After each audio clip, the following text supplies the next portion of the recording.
Electric vehicles are gaining traction in the country, which is a great thing because CO2 emissions will obviously go down.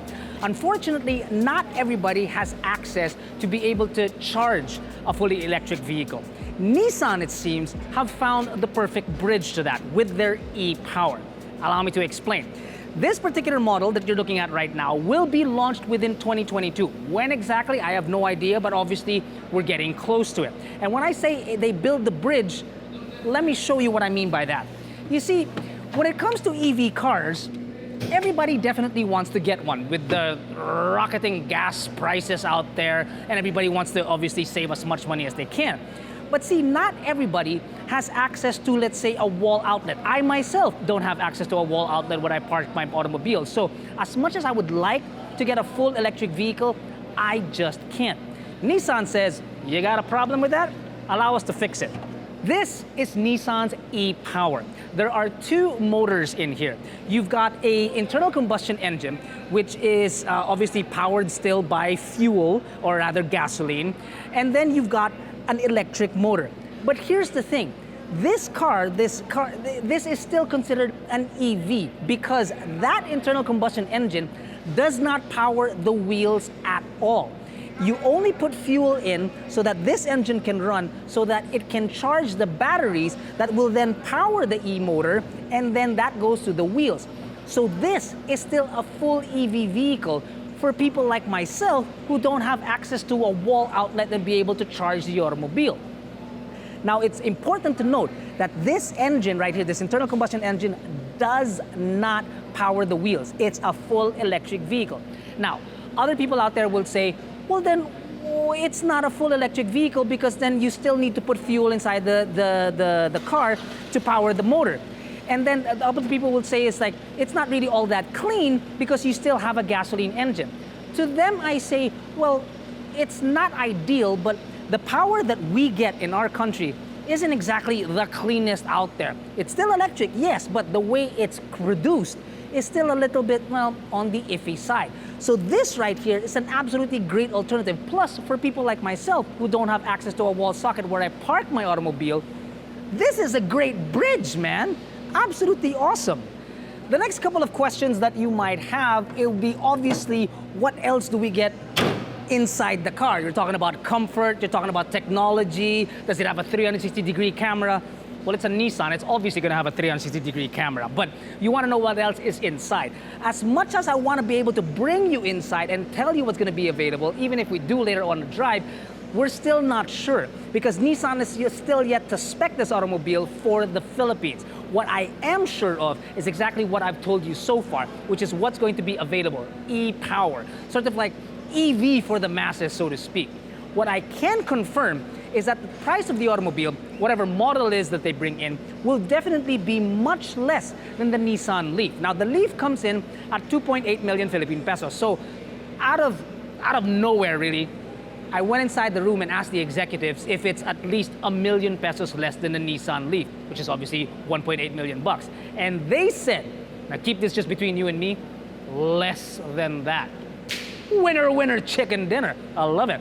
For an e-Power, which is basically an all-electric vehicle, less than 1.8 million Philippine bucks? Oh man, that's a winner in my book. I want to, though, however, know if it actually drives like an EV. Well, it should, but let's find out together. So first impression is that the car can be very quiet. It's not initially quiet, but it can be very quiet when you put it into full EV mode, which it's capable of. Okay, so the only hum that you will hear is when the engine actually starts. But again, to remind everyone is that it's not actually powering the wheels, it's just charging the batteries of the car. So like right now, we're on full EV mode. And then there's the fact that there's also an e-pedal in this car. Not like the e-pedal of the Leaf, mind you. It's the e-pedal for e-Power. So it's a little bit different. Whereas in the e-pedal of the Leaf, when you release it, there's really a lot of, let's say, friction because of the regeneration that's happening. Here, there's a little bit more play, and it doesn't actually come to a complete stop kind of a thing. You still have to step on the brakes to come to a complete stop. So there's still a bit of regeneration, but again, there's still obviously a little bit more freedom. And then there's obviously two modes. You can go into normal drive or B, which I've been told is actually for braking. Then it regenerates a hell of a lot more power. Honestly though, I did expect a little more, something a little bit more futuristic, in the sense that, well, I guess when you drive a full EV, there's that EV sound to it that Hollywood portrays very, very well. Here, it actually, well, there's no sound. If there is, it's actually just on the outside and you can barely hear it from inside the cabin. So that's good and bad. It's bad because you're looking for something futuristic. It's good in the sense that at least you know that you're driving a car that's still, well, it has got the reliable sound to it, which is the little bit of the engine noise when it turns on just to charge the batteries, mind you. Then you've got a little wind noise and a little road noise. So it doesn't actually take you out of that comfort zone that you're used to when it comes to an internal combustion engine automobile. But in that sense, it actually does give you the confidence knowing that it's a full EV vehicle still. Now, in terms of sound, well, I've got it on full EV right now, and we're gonna bury it and see what it sounds like. It's still very quiet, and then you hear the motor now kick in, because the motor is obviously supporting by charging the batteries and to get you going from point A to B as quickly as possible. So it still does sound like your average internal combustion engine. But the trick here is that, well, you have to understand that when that engine turns on, it's not actually driving the wheels. What's still driving the wheels is still the all EV power. See that? Oh, and it's quick too. It doesn't just sit about and do nothing. It's actually a pretty strong motor.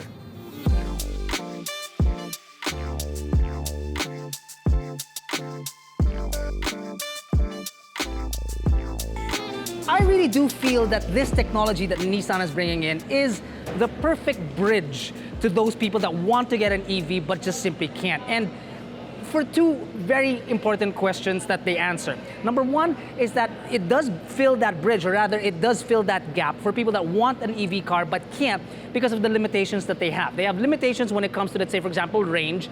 You don't have range anxiety in this. And second, the fact that you can't charge it because you don't have the capability, so this again solves that. Then the other question that it solves is that most EVs that you think are actually lean more towards the expensive side.